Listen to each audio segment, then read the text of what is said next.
top story tonight is a diplomatic standoff between India and Canada has reached a new low. The MEA summoned the Canadian charge d'affaires this evening and has also decided to withdraw its High Commissioner from Canada on grounds that it endangered their safety. In fact, India has called the baseless targeting of Indian diplomats and officials in Canada as unacceptable. In fact, the statement that has been released by MEA also says, and I quote, India has also conveyed that the country reserves the right to take further steps in response to the Trudeau government support for what India calls extremism, violence and separatism against India. In fact, remember this evening itself, India issued a sharp rebuttal to Canada, rejecting allegations of its High Commissioner being a person of interest, quote unquote, in a murder investigation. And this was a charge that was alleged or that was flung by the Canadian side. India has also called Canada's claims as absurd and motivated and has accused the Trudeau administration of meddling in Indian politics for vote bank gains. So the big question is, where does this diplomatic standoff and row end? To discuss that and more, we'll be joined by KP Fabian, former diplomat. But let's first also listen in to the Canadian diplomat Stuart Wheeler, who was summoned by MEA this evening, and what he had to say after meeting with MEA officials. The Government of Canada has done what India has long been asking for. Canada has provided credible, irrefutable evidence of ties between agents of the Government of India and a murder of a Canadian citizen on Canadian soil. Now it is time for India to live up to what it said it would do and look into those allegations.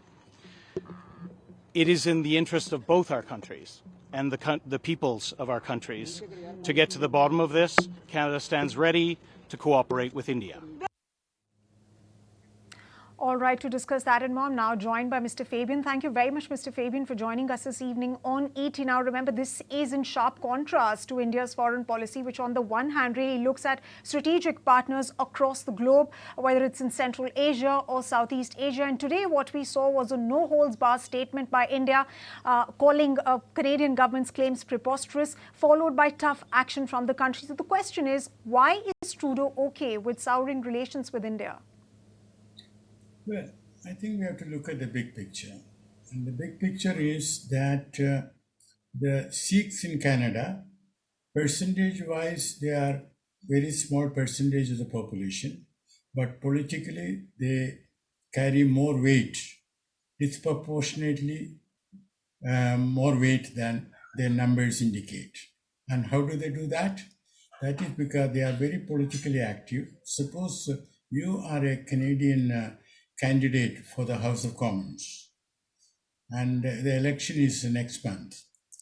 These people, the Sikhs, mainly the Khalistanis, though I should add that the pro-Khalistani elements numerically again is very, very, very small, but they are at the same time very, very active. So they will come to you and say that, would you like to address 5,000 people? Come to a Gurudwara next month, 4th and 10, whatever time is, and you will be able to address 5,000 or maybe even 10,000. And naturally, the Canadian candidate wants to address, and in Canada, you can seldom get such a big audience. So that is something which India has to recognize, that the Sikhs in Canada... Right, so let's deliberate. Right, sir, so let's expand this a bit further. So I want to understand from you, how is Trudeau, who's facing elections next year, looking to benefit from this to remain in office? And this obviously is in light of the fact that he's facing increasing pressure from some Liberal MPs to step down. He's not very popular. He's even suffered a humiliating loss in a special election. What kind of gains could this kind of rhetoric bring to Trudeau? Well, whether this will help in getting re-elected, we do not know, and I personally doubt it. But just to make another point, very recently the New Democratic Party, NDP, they withdrew support from Trudeau, and as you know, that is led by a pro-Khalistani Sikh, and then there was a no confidence motion, and Trudeau was able to defeat that motion. So as of now, election is due next year, that is 2025 autumn, but it is quite likely that it might be sort of, advanced. And Trudeau's calculation is that this will help him But Canadian economy is in a bad state, and Trudeau's own popularity is not climbing up. In fact, it is going down. So that is the bigger picture.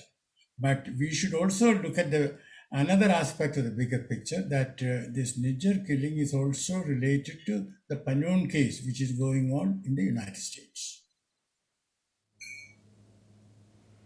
Yes, sir. And India has repeatedly asked Trudeau and the Canadian government for credible evidence, which the Canadian side has failed to give. I want to then ask you about the fact that you mentioned that the alleged Khalistani element Jagmeet Singh's party has also withdrawn support from Trudeau's party, Trudeau's side. So why is Trudeau choosing to part with such an important partner? And most importantly, what do you think are going to be the ramifications of this? Because we are seeing India is being sought after. Of course, everybody wants to tie up with India. People want to invest in India. And that's also been seen with the kind of visits that the Prime Minister has made across the world. No, let's get it right. Indo-Canadian relations, even before, the latest was in a bad shape. So it is not that, Indo-Canadian relations are good and now something has happened. No, it has been going down ever since Trudeau made that statement in the House of Commons, if I remember right, 18th of September 2023, when he said there are credible allegations about the involvement of Indian agents. Now, what is incomprehensible, I repeat, incomprehensible is that in the same House of Commons, Trudeau's foreign minister said the RCMP is investigating. So my question is, if RCMP is investigating, what is the hurry in coming out with a statement about, quote, credible allegations? Why can't you wait for the investigation? That's point number one. Now, you also said that Canada has never given any evidence at all. Now, there I think we should take into account what Canada has been saying. Before the G20, Canadian NSA and others had come here and they had long conversations with our people. And I have seen in the CBC, Canadian Broadcasting Corporation, interviews, the Canadian intelligence claiming that they had given evidence to their Indian counterparts.